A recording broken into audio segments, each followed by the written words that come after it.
From secret handbag signals that ended awkward conversations to cereal stored in Tupperware containers worth thousands, Queen Elizabeth II's daily objects revealed a monarch who was both extraordinarily regal and surprisingly relatable.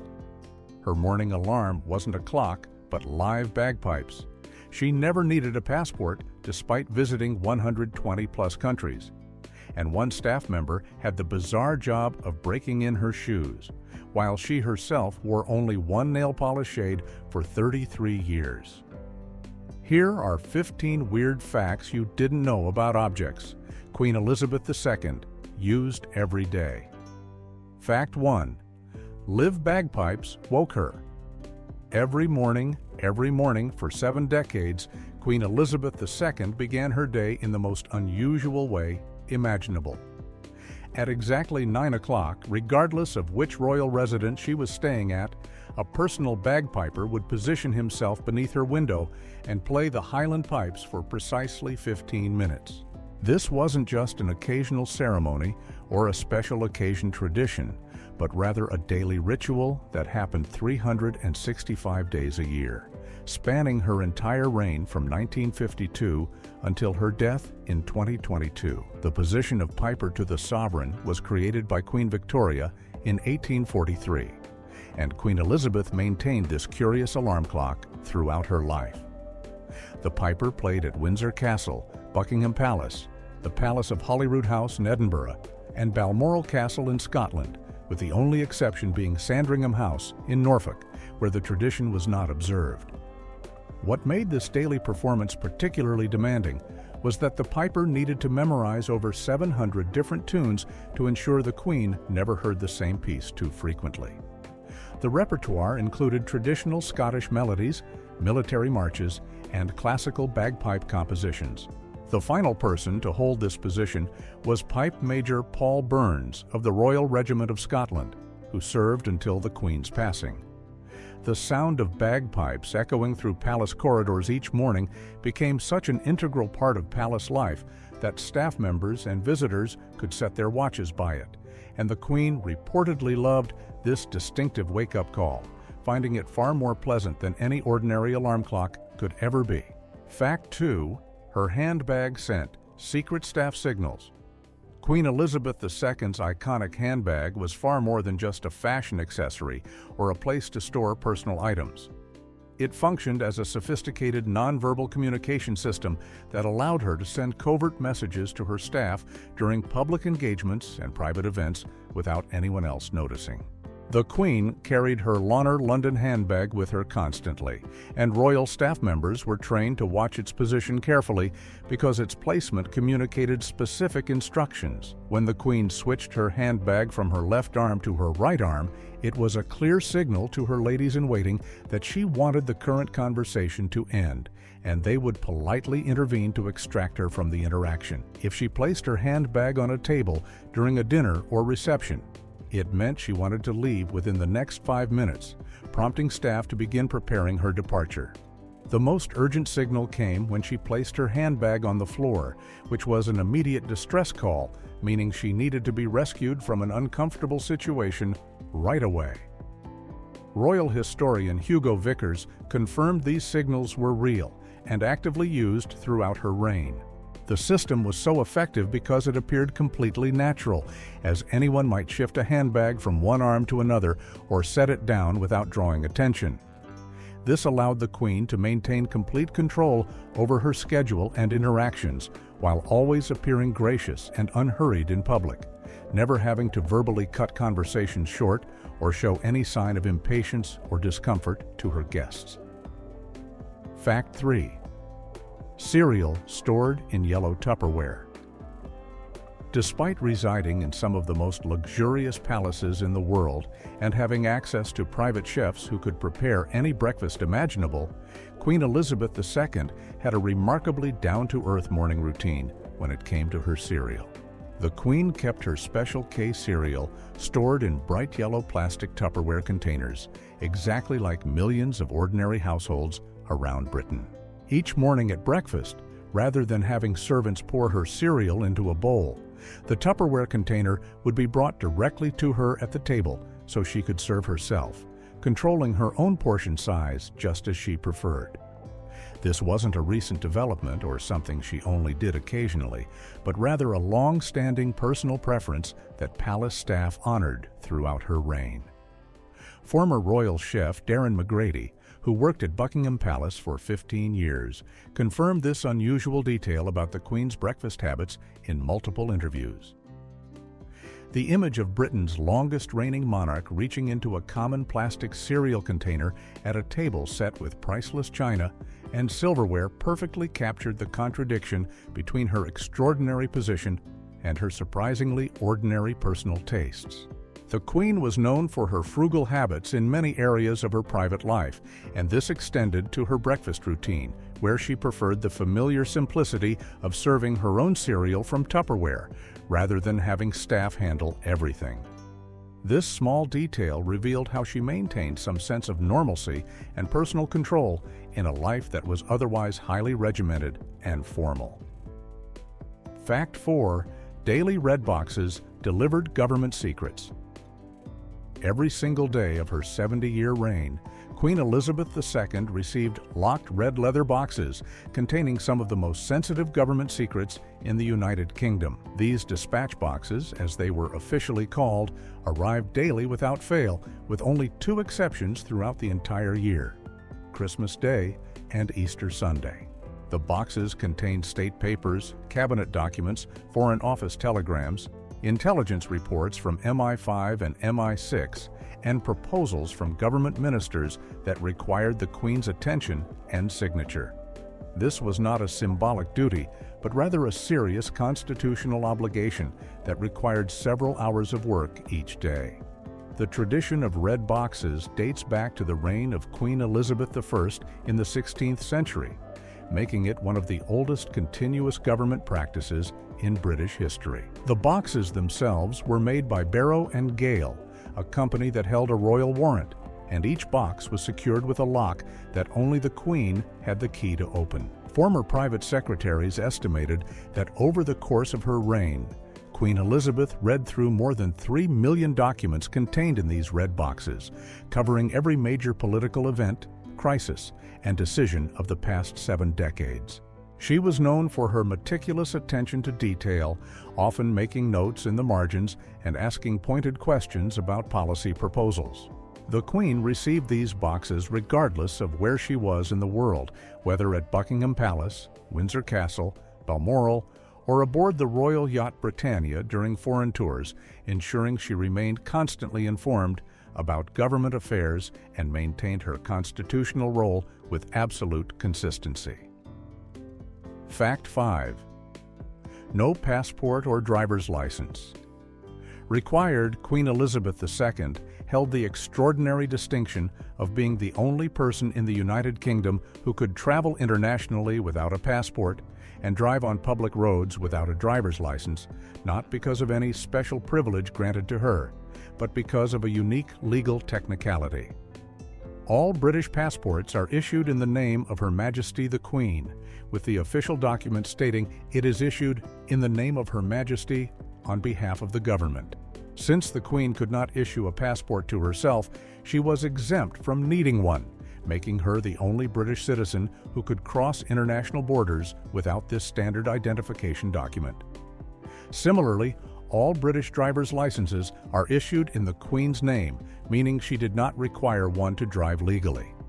This exemption allowed Queen Elizabeth to drive freely around her private estates at Balmoral and Sandringham, which she did frequently and with great enthusiasm, having learned to drive during the World War II when she served in the Women's Auxiliary Territorial Service as a mechanic and military truck driver. Foreign dignitaries and world leaders were often surprised to find the Queen herself behind the wheel when visiting her Scottish estate, sometimes driving at considerable speed along the country roads.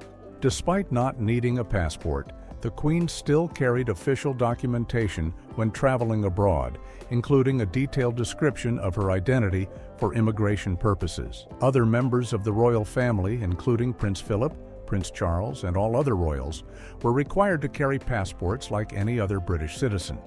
This unusual exemption applied only to the sovereign and highlighted the unique constitutional position the monarch held within British law, where they were simultaneously the head of state and exempt from certain legal requirements that applied to everyone else in the nation. Fact 6. Staff member broken her shoes. Queen Elizabeth II employed one of the most unusual personal service roles in modern history when it came to her footwear. Angela Kelly, who served as the Queen's senior dresser and personal advisor, had the specific responsibility of breaking in Her Majesty's new shoes before the Queen wore them in public. This wasn't a casual arrangement, but rather a carefully orchestrated process that Kelly described in detail in her authorized memoir, The Other Side of the Coin, the Queen, the Dresser, and the Wardrobe. Kelly would put on beige cotton ankle socks and then wear the Queen's new shoes while walking around Buckingham Palace, but with very specific restrictions. She was only allowed to walk on carpeted floors to avoid scuffing or damaging the shoes. The breaking in process would continue until the shoes were sufficiently softened and comfortable, at which point they would be deemed ready for the Queen to wear during her public engagements. This service was necessary because Queen Elizabeth spent countless hours standing and walking during official duties, often attending multiple events in a single day, and uncomfortable shoes could cause significant problems during these long engagements. Kelly and the Queen wore the same shoe size, making this arrangement practical, and Kelly considered it a privilege to provide this intimate service to the monarch. The role went far beyond just shoe maintenance, as Kelly became one of the Queen's most trusted confidants, with access to her private apartments and personal life that very few people ever had.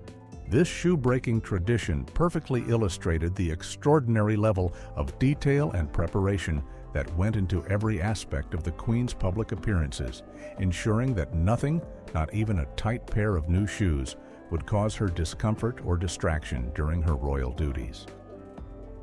Fact 7. One nail polish color for 33 years.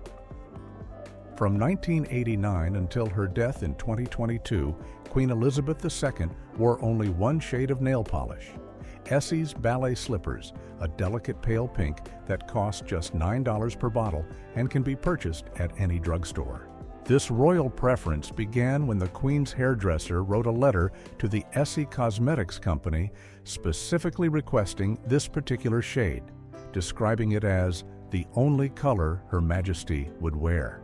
The company was so honored by this royal endorsement that they sent a lifetime supply to the palace, and the shade became forever associated with the Queen. What made this choice particularly notable was its accessibility and simplicity. Unlike many aspects of royal life that involved custom-made or exclusive items, anyone could purchase the exact same nail polish the Queen wore for less than £10. The shade itself was subtle and understated, perfectly aligned with the Queen's overall approach to her appearance, which prioritized elegance and appropriateness over fashion trends or bold statements. Ballet slippers became so popular after the royal connection was revealed that it consistently ranked as one of Essie's best-selling shades worldwide. The Queen's nails were always immaculately maintained, with the same soft pink appearing in photographs from state banquets, garden parties, overseas tours, and casual moments at her country estates. Her unwavering loyalty to this single shade for over 3 decades demonstrated a commitment to consistency that extended beyond nail polish to her entire public image. While fashion evolved dramatically over these years and nail trends came and went, from bright reds to dark vampy shades to elaborate nail art, Queen Elizabeth never wavered from her preferred pale pink. This steadfast choice became another small but telling detail about her character, revealing someone who found what worked and saw no reason to change it.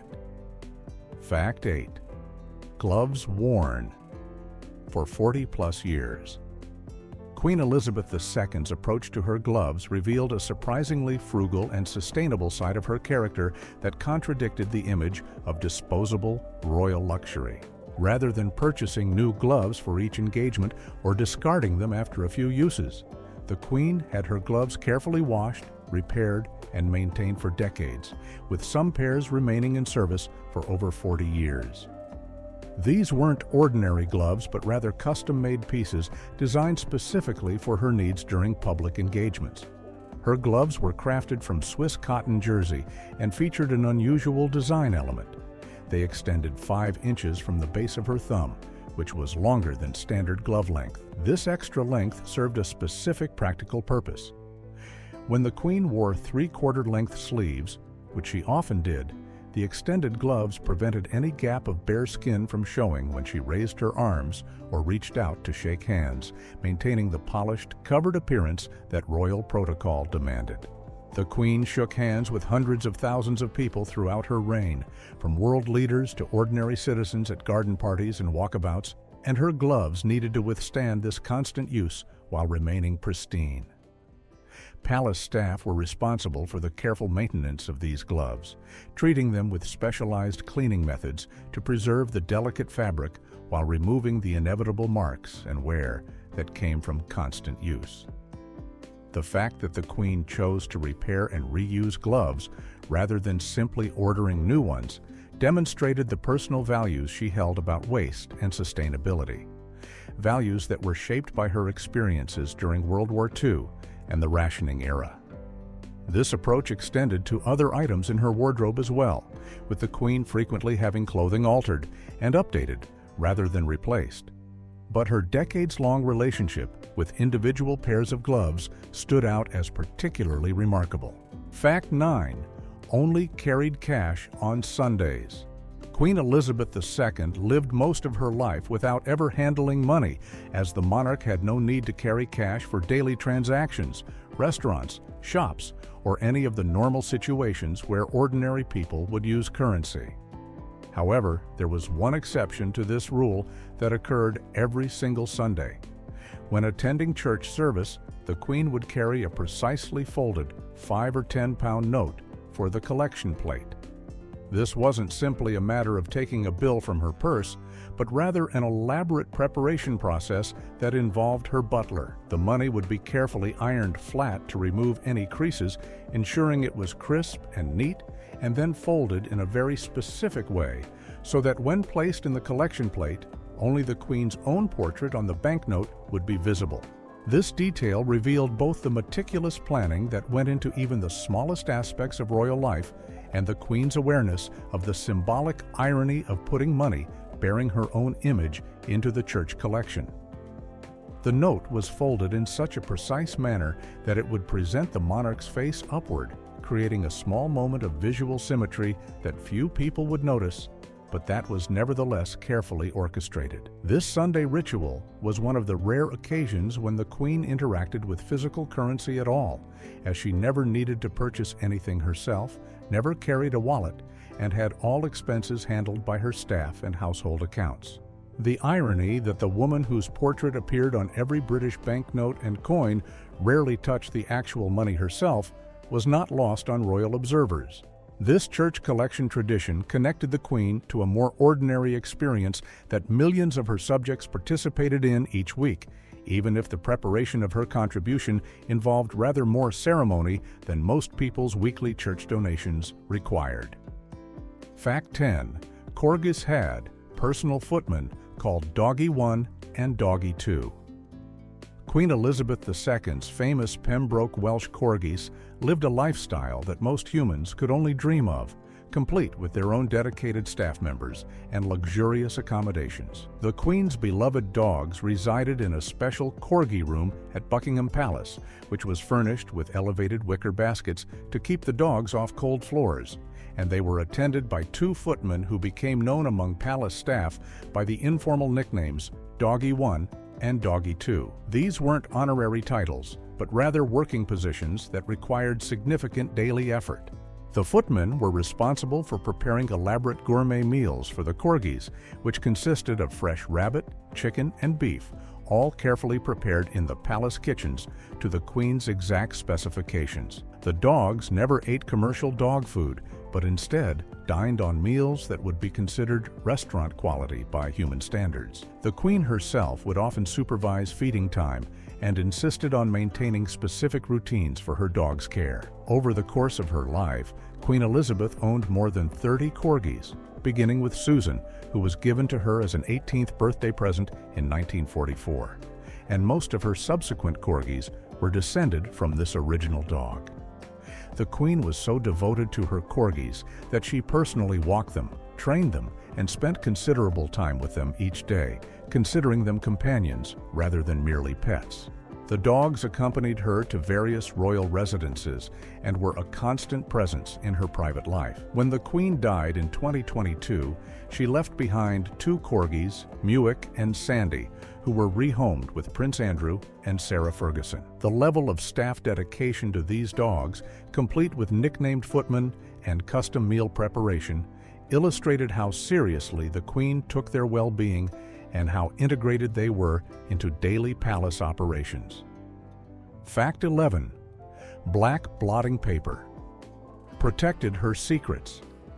Queen Elizabeth II's desk featured an unusual security measure that most people would never notice, but that served an important protective function: black blotting paper instead of the traditional white variety. This seemingly small detail was actually a deliberate security precaution designed to protect the confidentiality of the Queen's handwritten correspondence and notes.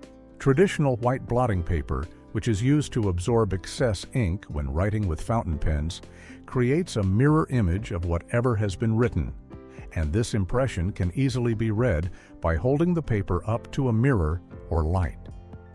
Throughout history, spies and intelligence services have exploited this vulnerability to read confidential communications by examining discarded blotting paper. By using black blotting paper instead, the Queen ensured that any ink impressions absorbed by the paper would be virtually invisible against the dark background, making it impossible for anyone to reconstruct what she had written by examining the used blotting paper. This security measure was particularly important given the sensitive nature of the documents the Queen dealt with daily, including state papers, diplomatic correspondence, and personal letters to world leaders and family members. The black blotting paper was replaced every single day, ensuring that no accumulation of impressions could ever occur, and maintaining absolute security around her written communications. This precaution reflected the constant awareness of security protocols that governed every aspect of the Queen's working life, even down to the color of office supplies on her desk. While most people would never think twice about the color of blotting paper for someone in the Queen's position, such details carried real security implications. This attention to seemingly minor details was characteristic of how royal protection operated, addressing potential vulnerabilities that ordinary people would never even consider as risks, ensuring that no aspect of the Queen's private communications could be compromised through simple observation. Fact 12. Green ink for personal letters. Queen Elizabeth II maintained a distinct and consistent system for her written correspondence that revealed her careful attention to protocol and personal relationships. While the Queen used traditional black ink for all official documents, state papers, and formal communications, she reserved special green ink exclusively for personal letters and private correspondence. This wasn't a casual preference, but rather a deliberate choice that helped her maintain a clear distinction between her official role as monarch and her personal relationships with family members, friends, and those with whom she had private connections. The green ink was kept in a crystal double inkwell on her desk, positioned alongside the black ink, and the Queen would switch between the two depending on the nature of the letter she was writing. This practice dated back many years and became well known among royal correspondents and those who received letters from her. Recipients of a letter written in green ink understood that it signified a more personal communication rather than an official message from the palace. The tradition of using different colored inks for different purposes has long roots in royal and diplomatic history, where color coding helped establish the level of formality and the nature of communications. The Queen's father, King George VI, had used different colored inks for various purposes as well, So Elizabeth's adoption of green ink for personal letters connected her to this broader tradition of royal correspondence practices. The crystal double inkwell itself was a permanent fixture on her desk throughout her reign, positioned carefully among the other items she used daily for her extensive correspondence duties. Queen Elizabeth was known for her dedication to letter writing, personally responding to significant correspondence, and maintaining relationships through written communication even in the digital age. The choice of green ink added a small but meaningful personal touch to these letters. Fact 13. Owned 200-plus identical handbags. Queen Elizabeth II's commitment to her signature look extended to an extraordinary collection of handbags that most people would find bewildering in its lack of variety. Over the course of her reign, the Queen accumulated more than 200 Launer London handbags with a total collection value estimated at approximately £400,000, and yet nearly all of these bags were virtually identical to each other. She favored just two specific styles, the Royale and the Traviata, both featuring the same structured design, short handles, and classic shape that became synonymous with her public image. The bags came in different colors to coordinate with her outfits, but the style remained constant for decades. The Queen carried her Launer handbag to virtually every public engagement, and its contents became the subject of much speculation and interest over the years. Those who had access to the Queen or worked closely with her confirmed that she always carried the same essential items: a tube of lipstick for touch-ups throughout the day, a small packet of mints, her reading glasses, a compact mirror, and treats for her beloved corgis. These items were practical and reflected her personal priorities, with the dog treats being particularly telling about what mattered to her. The Launer Company, which held a royal warrant, custom-made each bag to the Queen's specifications, and the bags became so associated with her that they were sometimes referred to simply as the Queen's handbag in media coverage. The decision to own over 200 examples of essentially the same bag rather than experimenting with different styles demonstrated the Queen's approach to her public image. She found what worked, what looked appropriate and dignified, and she stuck with it consistently. This massive collection of similar handbags wasn't about fashion or variety, but rather about always having the right option available. Fact 14. Ironed cash for church donations. The preparation of Queen Elizabeth II's Sunday church donation involved a level of ceremonial attention to detail that transformed a simple act of giving into a carefully choreographed ritual. Not only was the £5 or £10 note that the Queen brought to church collection ironed completely flat by her butler to remove any creases or wrinkles, ensuring it was as pristine as possible, but it was also folded in a very specific and deliberate way. The folding technique was designed so that when the Queen placed the note into the collection plate during the church service, only her own portrait on the British banknote would be visible to anyone looking into the plate. This created a curious visual moment where the monarch's image on the currency she was donating would be the focal point, though few people would likely notice this careful arrangement. The butler responsible for preparing this weekly donation treated the task with the same seriousness as any other royal duty, using an iron to press the note until it was completely flat and then folding it with precision to achieve the desired presentation. This meticulous preparation for such a seemingly simple act perfectly illustrated how every detail of the Queen's life, no matter how minor it might seem, was subject to planning and protocol. The fact that this ritual occurred every single Sunday for decades meant that palace staff became expert at this unusual task of preparing money for church collection. The symbolism of the Queen donating money that bore her own image was already noteworthy, but the additional step of ensuring her portrait was prominently displayed added another layer of thoughtful consideration to the gesture.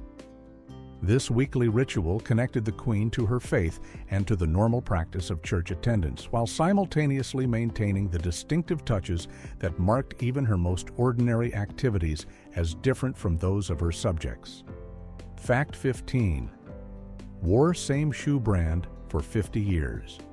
For 5 decades, Queen Elizabeth II remained absolutely loyal to a single shoe manufacturer and style, ordering hundreds of pairs of custom-made loafers from the British company Anello and Davide.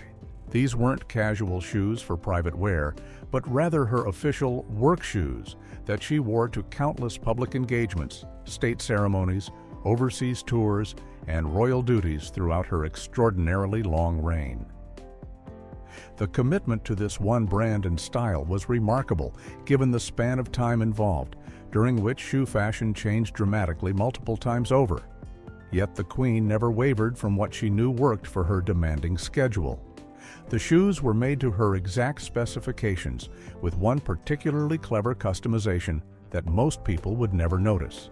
She ordered pairs with varying heel heights, depending on the specific requirements of each engagement. For events where she would be walking on smooth, even surfaces like palace floors or paved streets, she ordered shoes with standard heels. However, for occasions where she needed to navigate uneven terrain, such as grassy fields at garden parties, cobblestones at historic sites, or rough ground during outdoor ceremonies, she ordered the same style of shoe but with shorter, sturdier heels that would provide better stability and prevent her from sinking into soft ground or catching on uneven surfaces. This practical approach to footwear revealed the Queen's experience-based wisdom about the physical demands of her role. Standing for hours at receptions, walking long distances during tours, navigating stairs at formal events, and maintaining perfect posture throughout all of these activities required shoes that were both comfortable and reliable. The Queen reportedly ordered the Anello and Davide loafers in such quantities that the company maintained detailed records of her measurements and preferences, ready to produce new pairs whenever needed. The shoes became as much a part of her signature look as her handbag and hats, a consistent element that appeared in photographs spanning half a century.